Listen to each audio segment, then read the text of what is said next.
Shalom, hari ini kita akan renungkan kitab Yesaya pasal 13.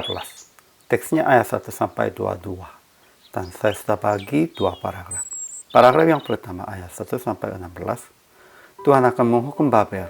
Ia datang dengan kebengisan, dengan gemas dan dengan murka yang menyala-nyala untuk membuat bumi menjadi sunyi sepi dan untuk memunahkan daripadanya orang-orang yang berdosa. Paragraf yang kedua ayat 17 sampai 22. Ia akan mengerahkan orang Madai melawan Babel, dan Babel yang bermain di antara kerajaan-kerajaan perhiasan orang Kastim yang megah akan sama seperti Sodom dan Gomora pada waktu Allah menunggang balikannya. Kesimpulannya, Tuhan akan mengumpul pasukan dari negeri jauh untuk menghukum Babel. Ketika setiap hati manusia akan menjadi tawar karena mereka. Hari Tuhan datang dengan kebengisan, dengan gemas, dan dengan murka yang menyala-nyala. Tuhan akan membalaskan kejahatan Babel, kesalahan Babel, dan hentikan kesombongan orang-orang pemberani. Karena itu Tuhan menghabiskan orang-orang yang telah menjadi jahat. Akhirnya orang-orang lebih jarang daripada emas di tanah Babel. Semua penduduk Babel akan menjadi seperti kijang yang dikejar-kejar dan seperti domba yang tidak digembalakan. Tuhan akan memakai orang Madai untuk melaksanakan hukumannya. Mereka tidak suka perak dan emas, hanya menikmatinya pembunuhan dan penaklukan. Telah Babel menjadi permai di antara kerajaan-kerajaan perhiasan orang Kastim. Tetapi mereka akan menjadi sama seperti Sodom dan Gomora. Istana mereka menjadi tempat tinggal binatang-binatang liar. Waktunya sudah dekat jika mereka mengembalikan boleh dapat keselamatan. Namun mereka tetap meninggikan diri akan dibinasakan.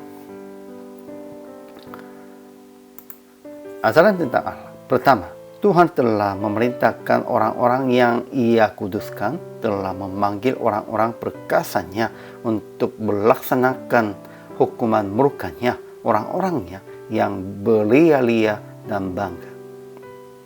Kedua, Tuhan akan balaskan kejahatannya kepada dunia dan kepada orang-orang fasik kesalahan mereka. Kesombongan orang-orang pemberani akan Ia hentikan, dan kecongkakan orang-orang yang gagah akan Ia patahkan.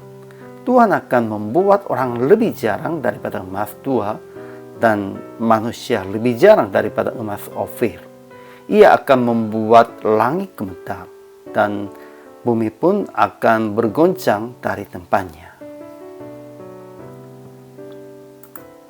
Ajaran tentang manusianya. Pertama, kita harus melatap sebab telah tahu hari Tuhan sudah dekat. Kedua, pada hari Tuhan, semua tangan akan menjadi lemah lusuh. Setiap hati manusia akan menjadi tawar. Dan mereka akan berpaling masing-masing kepada bangsanya dan melarikan diri masing-masing ke negerinya seperti kijang yang dikejar-kejar dan seperti domba yang tidak digembalakan. Dan bayi-bayi mereka akan dilumpuhkan di depan mata mereka, rumah-rumah mereka akan dilampoki, dan istri-istri mereka akan ditiduri. Ketiga, orang Madai melawan mereka. Mereka tidak suka perak dan emas. Panah-panah mereka akan menembus orang-orang muda. Mereka tidak akan sayang kepada buah kandungan, dan mereka tidak menaruh kasihan kepada anak-anak juga. Keempat, Babel akan sama seperti Sodom dan Gomora pada waktu Allah menunggang balikannya. Begitu dahsyat kekuatan Tuhan dan begitu kuat hukuman Tuhannya. Sehingga aplikasinya, kita harus melatap dan bertobat sebab telah tahu hari Tuhan sudah dekat. Kedua, jangan tawar hati, jangan melarikan diri, melihat pada Tuhan dan berharapnya. Ya, orang-orang yang melarikan diri itunya tidak berharap kepada Tuhan. Mereka masih tetap mencarinya tempat persembunyian untuk dirinya sendiri. Ketiga, jangan mengumpulkan benda harta dan memakai untuk orang-orang yang perlu pertolongan.